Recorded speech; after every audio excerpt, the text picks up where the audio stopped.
امت اسلامی امروز کاسه دنیای کفر گشته، کل کفار با هم متحد است.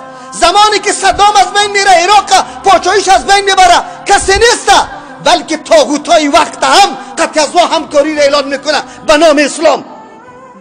گاهی هم کسی مخالفت نمیکنه.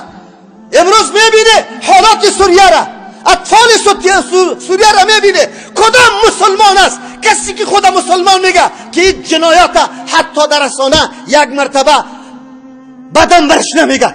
میره از فرانسوی از کفار دفاع میکنه، تسلیت عرض میکنه. او مسلمان تو تسلیت عرض میکنی، انشاءالله که در روز قیامت الله متعال تو را چه قسم میکنه. عهد الله را پورا کردیم، عهد رسول الله را پورا کردیم، تات میزنیم.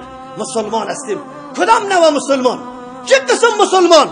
در خدمت کافر، در خدمت یهود و نصارا زحمت بکشیم، محنت بکنیم که وا بالا شود، وا ترقی بکنه. مردم طرف اروپا میدوه. چرا میدوه؟ اینی بدبخت ها سرمایه ملت ها را از بین برد. امی بدبخت هاست که جنگوار کرده در بین ما و تو اعتماد و فضای برادری را از ما و تو سلب کرده. یکی با دیگه دشمن هستیم، یکی نشدیم.